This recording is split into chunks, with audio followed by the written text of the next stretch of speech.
Qu'est-ce qui leur permet de se dire « Super, aujourd'hui je vais à l'école ». Pourquoi tu vas à l'école? Pourquoi tu vas continuer ces études-là? Oh my God. When the east is in the house. Oh my God. When the east is in the house. Oh my God. Yo, aujourd'hui j'aimerais te parler des études et surtout des diplômes. Est-ce qu'en 2019 c'est encore intéressant de faire de longues études? C'est vrai que lorsqu'on regarde, on est de plus en plus nombreux à être diplômés et au chômage. Ça reste quand même plus intéressant d'être au chômage avec un bac plus 5 qu'avec simplement un bac. Qu'est-ce qu'on devrait faire? Est-ce qu'on devrait continuer les études ou simplement arrêter l'hémorragie le plus tôt possible et arrêter pratiquement au brevet? C'est quoi la bonne réponse? Et pour moi, c'est surtout quelle est la bonne question? La vraie bonne question, c'est pourquoi tu fais des études? Pourquoi tu irais jusque-là? Qu'est-ce qui te motive à continuer dans cette voie? C'est un peu la question que je pose à mes élèves quand je leur demande pourquoi tu vas à l'école. Je cherche à savoir quelle est leur source de motivation. Le lundi matin, qu'est-ce qui leur permet de se dire « Super, aujourd'hui je vais à l'école ». Pourquoi tu vas à l'école? Pourquoi tu vas continuer ces études-là? Si tu as la réponse à cette question, eh bien, tu iras beaucoup plus loin que la personne qui cherche simplement à avoir des connaissances ou avoir un diplôme pour avoir un métier. Le fait que tu aies cette envie, cette motivation, ça va te pousser, ça va t'inciter à chercher une autre façon peut-être de gagner ta vie. Moi, depuis le collège, je voulais être prof de maths. Et c'est durant mes études universitaires, en travaillant dans un collège et une école primaire, je me suis rendu compte que ce n'est pas exactement cela que je voulais faire. Ce n'est pas comme ça que je voulais le faire.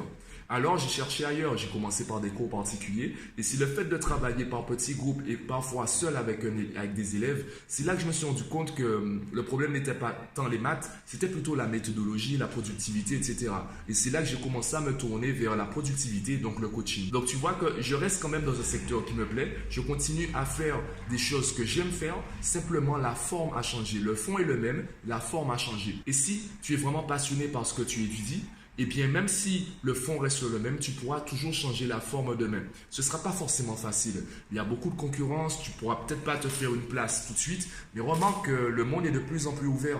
Tu vas peut-être pas réussir ta vie en France, tu vas peut-être le faire en Chine, tu vas peut-être partir aux États-Unis, tu vas apprendre du coup l'anglais, tu vas te familiariser avec la culture locale et c'est peut-être là que tu vas atteindre un succès financier et aussi un épanouissement personnel. Aujourd'hui, tu n'es plus limité et le fait que tu n'aies plus de limites, que tu aies tous ces choix possibles, toutes ces opportunités à portée de main, choisir devient plus difficile.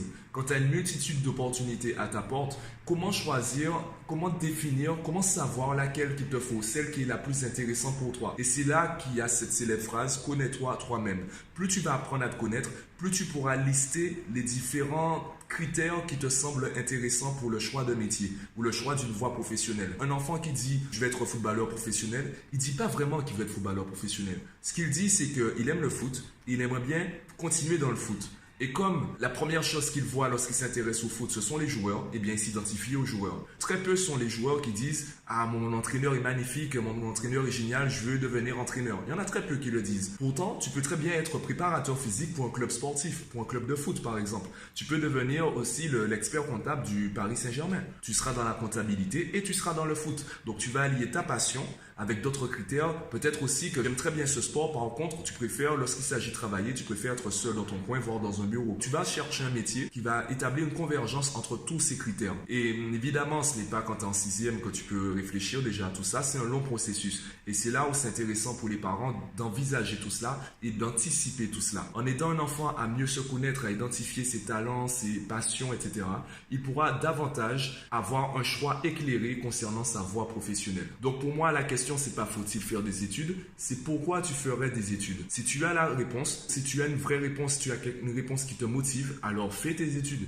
Par contre, ne choisis pas une voie simplement parce que apparemment tu vas gagner de l'argent avec ça. Si tu n'es même pas motivé à apprendre à t'intéresser au chapitre, tu risques d'être limité dans ta progression et donc de finir comme toutes ces personnes qui ont de très grands diplômes et qui ne trouvent pas de métier parce qu'il leur manque certaines choses, certaines compétences ou simplement la passion pour cette voie-là. Donc dis-moi ce que tu en penses, partage-moi ton opinion et moi je te dis à bientôt.